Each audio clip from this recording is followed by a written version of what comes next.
એકમ 14 કેટલા?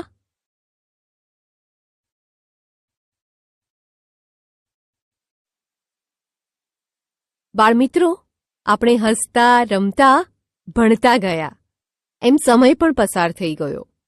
તમે સરવાળા, બાદબાકી, માપન, સમય વગેરે ઘણી બધી બાબતો વિશે સમજ્યા અને શીખ્યા.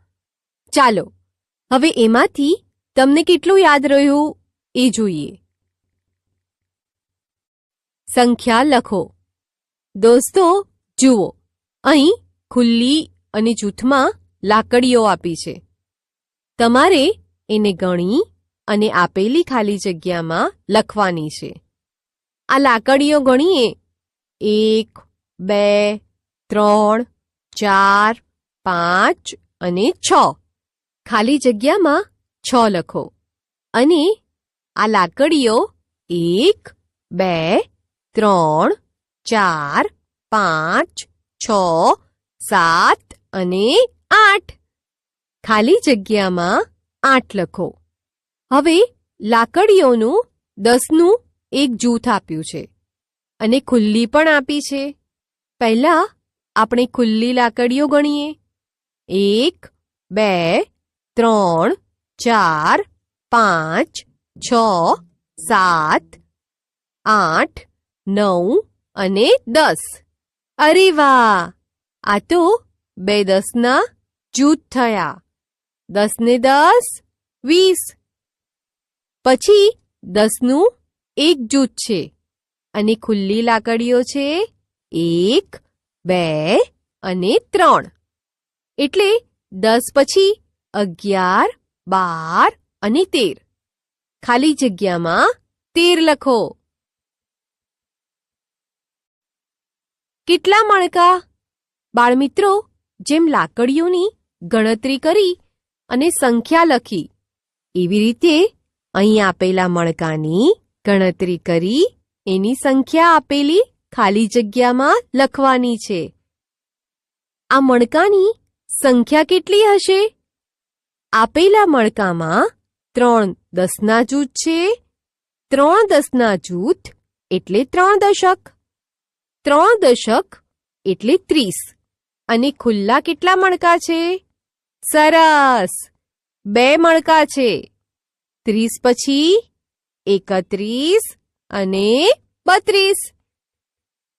પછી પણ મણકાના 3 10ના જૂથ આપ્યા છે. 3 10ના જૂથ એટલે 30. હવે તેની સાથે ખુલ્લા મણકા ગણીએ. 30 પછી 31, 32, 33, 34, 35, 36, 37, 38 અને 39. હવે 10ના જૂથ છે 4. 4 જૂથ બરાબર 40.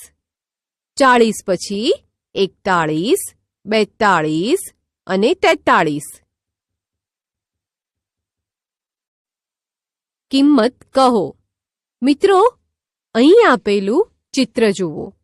એક કેળું આપ્યું છે અને તેની નીચે 1 રૂપિયાનો સિક્કો મૂક્યો છે. એટલે કે એક કેળાની કિંમત 1 રૂપિયો છે. હવે જુઓ, આ કેટલા કેળા છે?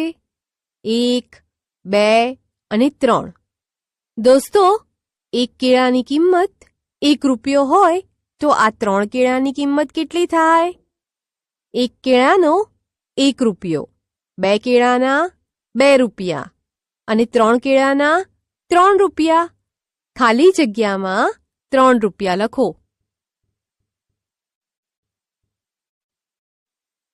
જુઓ અને કહો.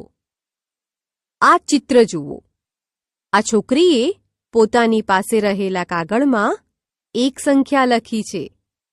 કોઈ કહેશે, આ કઈ સંખ્યા છે? સાચો જવાબ 15 છે. દોસ્તો, જેટલા એકમ હોય એ ખાલી જગ્યામાં લખવાના છે. 5 એકમ છે. ખાલી જગ્યામાં 5 લખો. સારું, ચાલો આગળ વધીએ. આ છોકરા પાસે કેલેન્ડર છે. તેમાં કઈ તારીખ છે? અરે વાહ! 24. દોસ્તો, 24માં જેટલા દશક હોય એ ખાલી જગ્યામાં લખવાના છે. 2 દશક છે. ખાલી જગ્યામાં 2 લખો.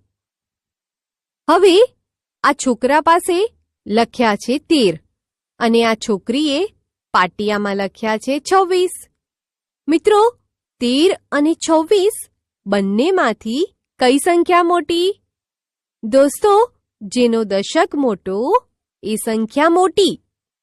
હા, 13 અને 26 બંનેમાંથી 26 મોટી સંખ્યા છે.